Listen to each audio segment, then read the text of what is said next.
Shalom, saudara yang kasih Tuhan Yesus Kristus. Kembali berjumpa dalam program yang sangat memberkati kita, yaitu Bible Study CK7, di mana kita akan melanjutkan pembelajaran kita dari kitab Imamat pasal yang ketiga. Kita sudah belajar tentang korban bakaran, Imamat 1. Lalu kemarin kita belajar tentang korban sajian, Imamat 2. Dan malam hari ini kita belajar tentang korban keselamatan, Imamat 3. Nah, sebelum kita membaca, merenungkan, dan mengaplikasikan dalam hidup kita masing-masing, mari kita minta tuntunan Tuhan.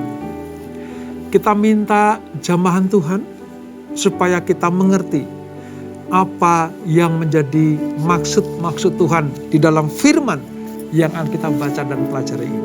Kita hampiri Tuhan di dalam penyembahan yang berkenan kepadanya.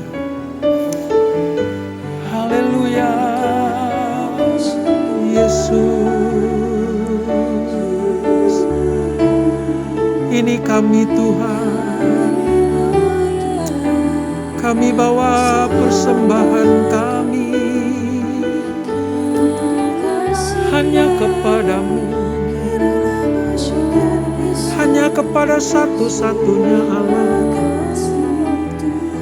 yang memberi hidup, yang memberkati dan menyertai kami. Terima kasih Bapa, terima kasih Roh Kudus buat lawatanmu, buat jamahanmu.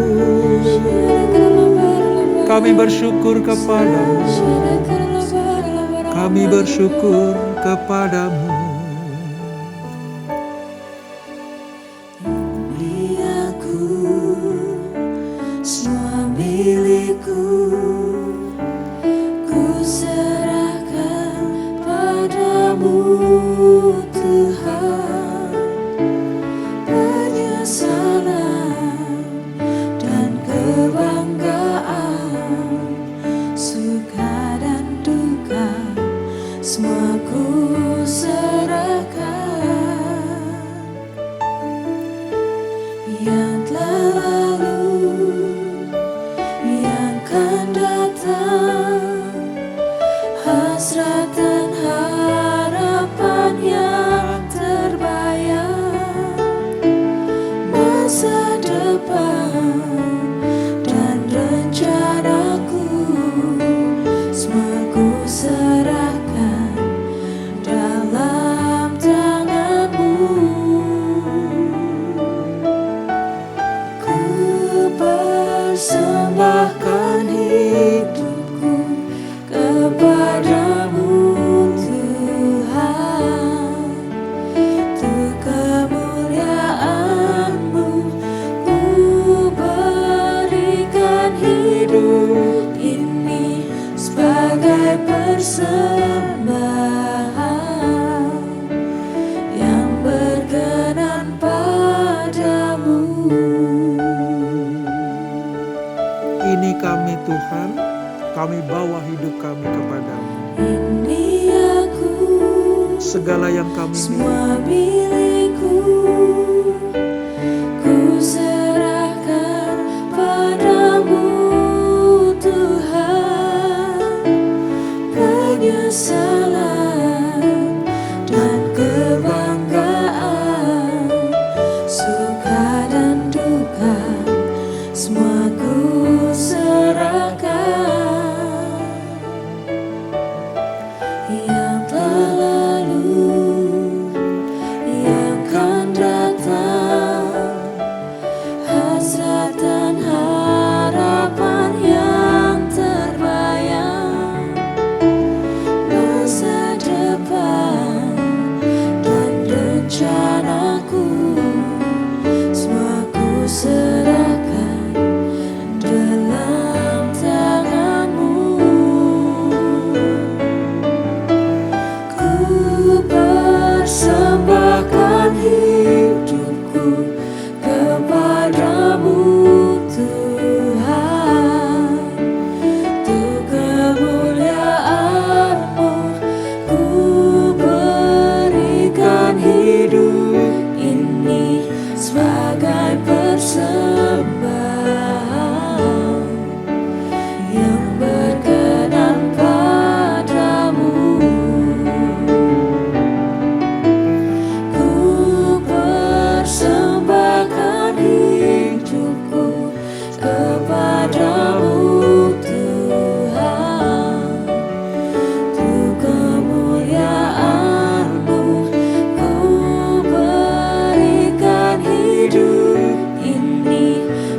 sebagai persembahan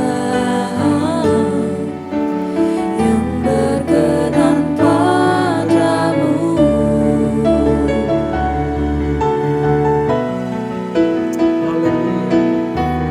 Ku persembahkan hidupku kepadamu Tuhan, untuk kemuliaan-Mu ku berikan hidup ini sebagai persembahan yang berkenan padamu, yang berkenan padamu. Ku berikan hidupku. Haleluya, Oh Yesus, haleluya. haleluya. Ini yang kami persembahkan kepadamu Tuhan, Allah yang hidup, Allah yang kudus. Terima kasih Bapa, terima kasih Tuhan buat kebaikan-Mu, buat kasih setia-Mu. Selalu kami bawa persembahan yang Tuhan sukai, yang terbaik bagimu Bapa. Oh,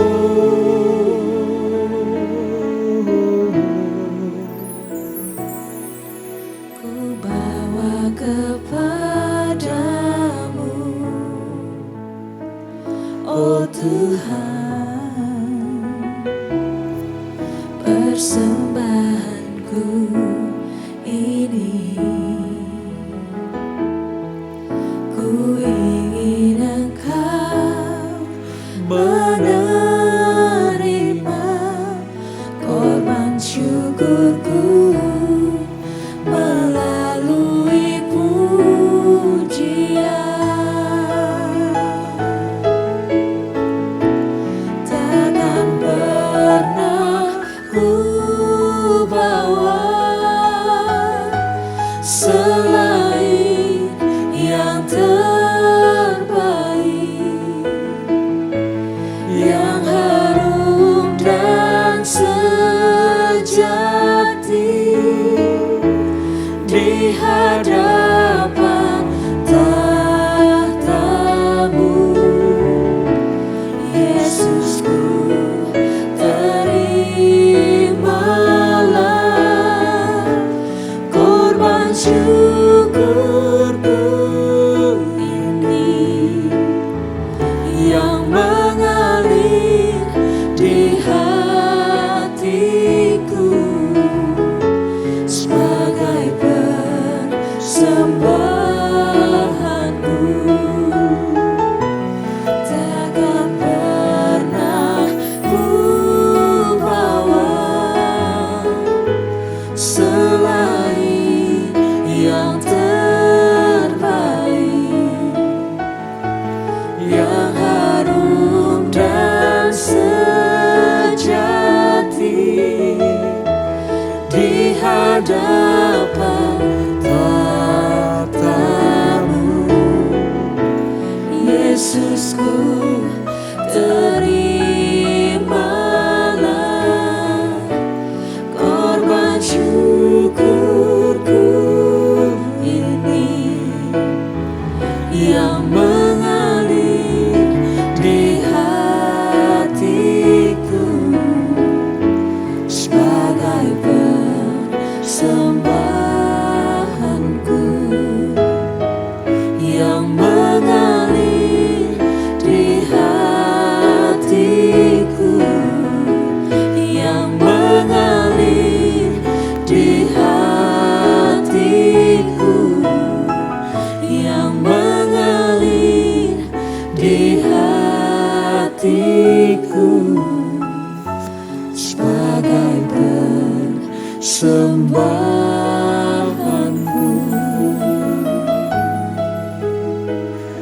ini Tuhan persembahan kami. Seluruh hidup kami. Seluruh pencapaian kami. Seluruh cita-cita dan pengharapan kami. Bahkan yang belum terwujud pun kami persiapkan untuk kami persembahkan kepadamu. Terima kasih Bapa.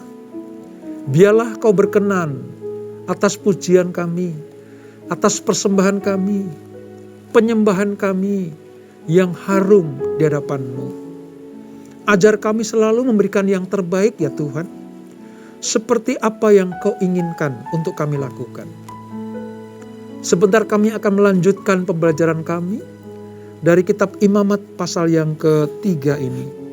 Tuhan, mari urapi kami, jamah kami, supaya kami mengerti akan jalan-jalan-Mu, supaya kami mengerti akan peraturan-peraturan-Mu, dan kami taat, tekun, setia melakukannya, maka akan Kau perhitungkan sebagai pembenaran dan persembahan yang berkenan kepada Tuhan. Terima kasih Bapak, urapi hamba-Mu. Di dalam nama Yesus, mari yang siap belajar firman Tuhan, sama-sama kita katakan, amin. Baik saudara, persiapkan Alkitab saudara. Kita buka di halaman sekitar 108 Perjanjian Lama. Di kitab Imamat pasal yang ketiga. Setelah kita belajar tentang korban bakaran, lalu korban sajian, maka di Imamat 3 ini kita belajar tentang korban keselamatan. Mungkin masih timbul dalam pertanyaan saudara, Pak, apa gunanya kita belajar tentang jenis korban-korban yang kita bawa kepada Tuhan? Apa manfaatnya?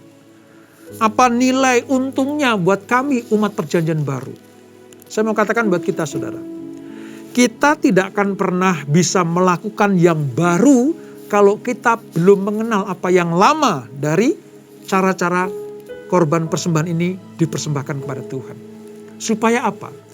Supaya kita mengerti bahwa sejak bangsa Israel dipilih Tuhan menjadi umat pilihan, mereka sudah ditetapkan Tuhan untuk membawa persembahan mereka kepada Tuhan. Terlebih lagi setelah kita diselamatkan lewat karya kasih salib Kristus, maka selayaknya kita juga memberikan yang terbaik bagi Tuhan dengan persembahan-persembahan hidup kita.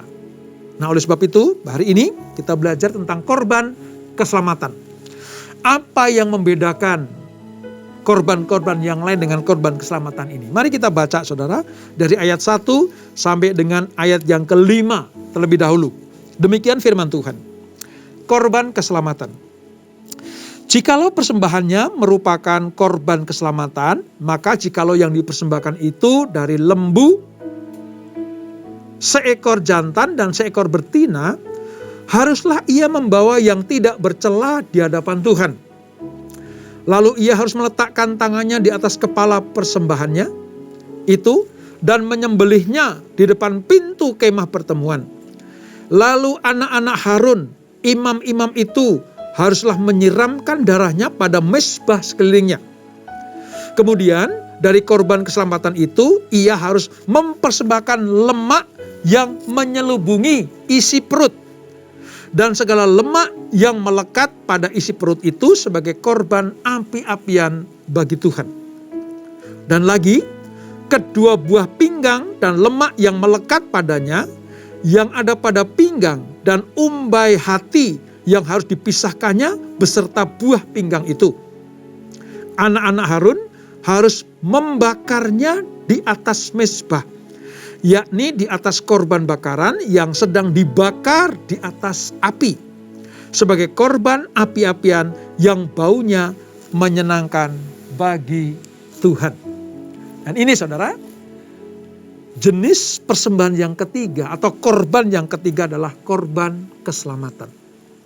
Nah, mari kita belajar. Saya ingatkan kembali ya, kitab Imamat adalah mengajarkan orang Israel bagaimana cara menghampiri Allah melalui darah pendamaian. Ya, inilah standar kehidupan kudus yang ditetapkan Allah bagi umat pilihannya. Oleh sebab itu, yang diminta Tuhan adalah ketaatan. Sekali lagi, ketaatan. Nah, korban keselamatan ini merupakan korban sembelihan, saudara. Karena di dalamnya disebutkan ada lembu, jantan atau betina. Yang kedua, bisa kambing domba, ayat 6 itu ya, jantan atau betina. Dan yang ketiga, bisa berupa seekor kambing, ya, berupa seekor kambing yang jantan atau betina. Jadi dalam hal ini, baik jantan atau betina bisa dipersembahkan sebagai korban keselamatan. Tapi syaratnya satu. Apa itu? Tidak bercacat. Tidak bercacat. Ini yang membedakan antara korban bakaran dan korban sajian. Ingat ya, kalau korban bakaran itu yang jantan. Kalau korban sajian itu tepung atau bulir gandum. Tapi korban keselamatan bisa lembu sapi atau bisa kambing domba, bisa jantan atau betina. Yang penting tidak cacat. Nah, apa maksudnya, saudara? Korban keselamatan, kata Ibraninya itu sebenarnya Shebah Shelamim. Shebah Shelamim. Yang diterjemahkan sebagai korban kesatuan atau korban kelengkapan. Apa maksudnya korban kesatuan atau korban kelengkapan? Kelengkapan berarti hubungan yang erat atau persekutuan yang kokoh dan kuat antara Allah dengan manusia. Jadi untuk menjalin hubungan yang kuat, erat, kokoh dari manusia kepada Allah, maka pihak manusia memberikan korban keselamatan atau Shebah Shelamim. Supaya ada kesatuan atau kelengkapan dari hubungan antara manusia dengan Allah. Dari Allah memberikan perjanjian dan memberikan berkat-berkatnya. Dari pihak manusia, dalam hal ini bangsa Israel, mempersembahkan korban keselamatan. Ini maksudnya, saudara. Nah, secara ritual, korban ini mempunyai banyak kesamaan sebenarnya dengan korban bakaran di pasal 1. Ada kesamaannya. Masing-masing adalah makhluk hidup yang disembelih. Di dalam korban keselamatan ini, imam-imam termasuk anak Harun menyembelih korban, lalu darahnya ditampung, dipercikkan di mezbah-mezbah. Kalau korban bakaran di imamat 1, saudara, semua korban dibakar habis. Habis. Sekali lagi, di korban bakaran imamat 1, semua korban yang disembelih itu dibakar habis. Tetapi dalam korban keselamatan ini, ya, persembahannya yang memberikan korban persembahan termasuk imam dan umat yang membawa korban persembahan itu makan sisa korban yang disembelih. Bersama dengan imam mereka makan bersama-sama. Ini bedanya. Makanya dikatakan tadi Shebah Shelamim itu ada persekutuan. Ada hubungan yang kokoh. Bukan hanya Tuhan yang menerima korban yang dibakar dari bagian dari korban keselamatan itu. Tetapi para imam dan umat yang mempersembahkan korban boleh makan bersama-sama. Yang dibakar apa, saudara? Di dalam korban keselamatan. Tadi dikatakan begini. Tadi ya, kalau kita baca ya. Isi perut dan lemak-lemak itu dibakar. Isi perut dan lemak-lemak itu dibakar. Dan itu adalah kesukaan Tuhan pada korban keselamatan ini. Sisanya daging-daging yang lain itu diolah oleh para imam. Lalu dimakan bersama dengan umat yang membawa korban persembahan. Ini yang membedakan dengan korban bakaran. Ya, jadi ngerti ya sekarang ya, saudara? Bagaimana Allah mengatur segala sesuatu ini supaya umat Israel setia kepadanya, taat kepadanya. Ya, jenisnya hanya ada 2 tadi, lembu, sapi, atau kambing domba. Kalau di korban bakaran ada burung merpati atau burung tekukur. Tapi dalam korban keselamatan hanya lembu sapi atau kambing domba, namun boleh jantan atau betina. Yang penting tidak bercacat dan bercela. Nah, ini menggambarkan apa sih saudara? Kalau Tuhan minta yang tidak bercacat dan tidak bercela, artinya Tuhan minta apa? Minta kesungguh-sungguhan. Kalau saya katakan bisa yang terbaik. Seperti pujian kita tadi. Kita tidak akan pernah membawa korban yang tidak yang terbaik. Artinya kesungguh-sungguhan. Sebuah bukti pengabdian kita kepada Allah. Itu artinya tidak bercacat dan bercela. Kita memberikan dengan rela. Kita memberikan dengan ucapan syukur. Dengan sukacita. Sebab banyak orang ya membawa korban persembahan. Ya membawa persembahan kepada Allah. Tapi tidak dengan sukacita. Itu cacat di mata Tuhan. Banyak orang membawa korban seadanya. Membawa korban ya asal-asalan. Kalau kita umpamakan persembahan kita adalah pujian kepada Allah, kita sekedar menyanyi, bukan memuji. Sebab ada perbedaan antara memuji dan menyanyi.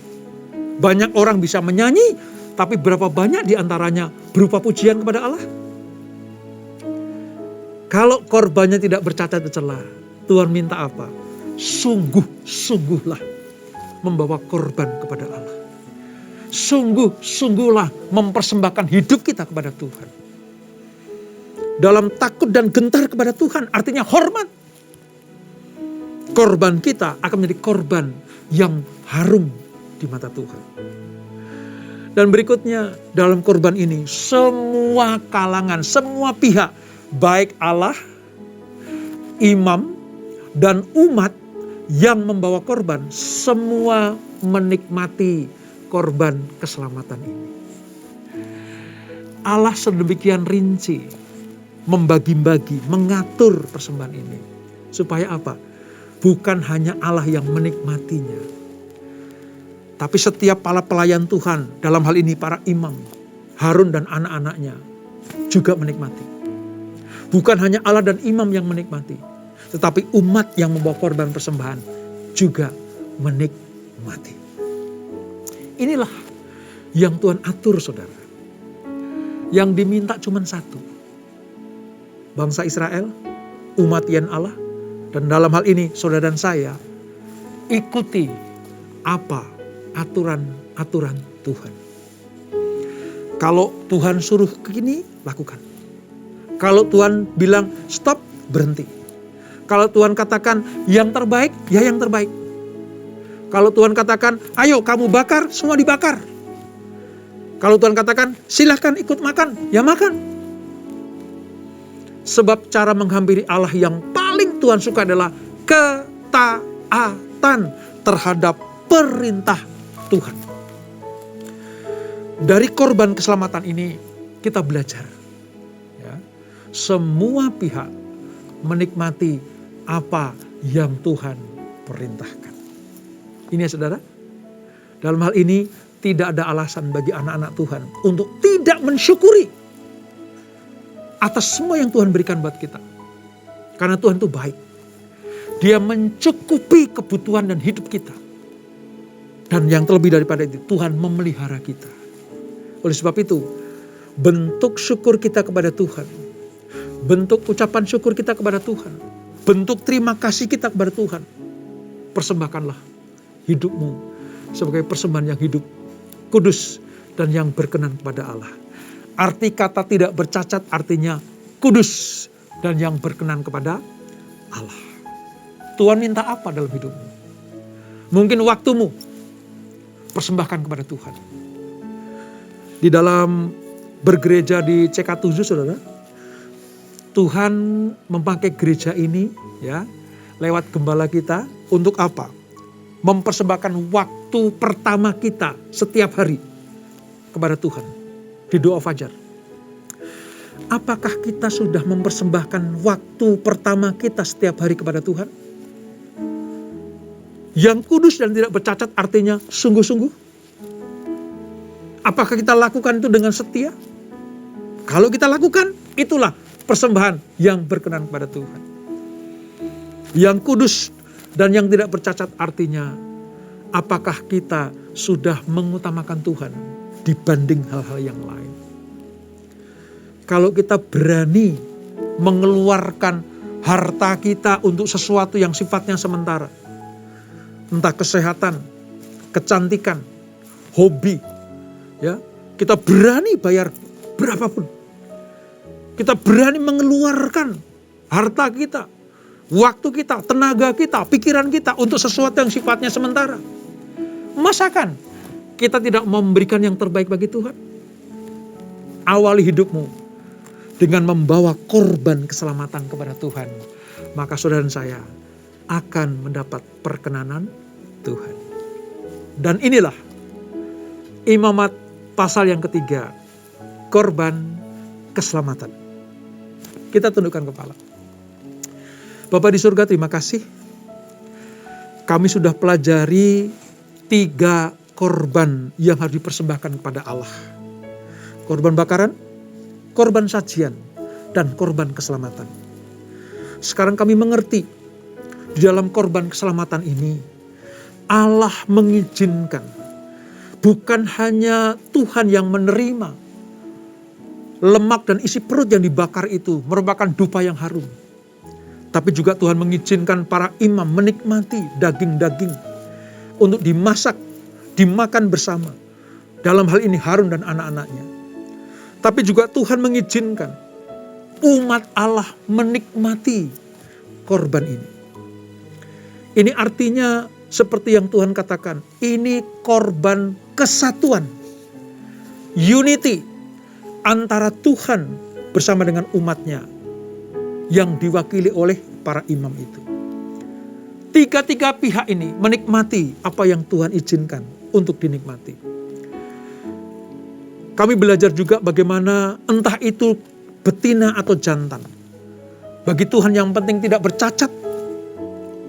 Itu mengandung arti kudus, sungguh-sungguh, tidak main-main, tidak sembarangan di dalam mempersembahkan korban.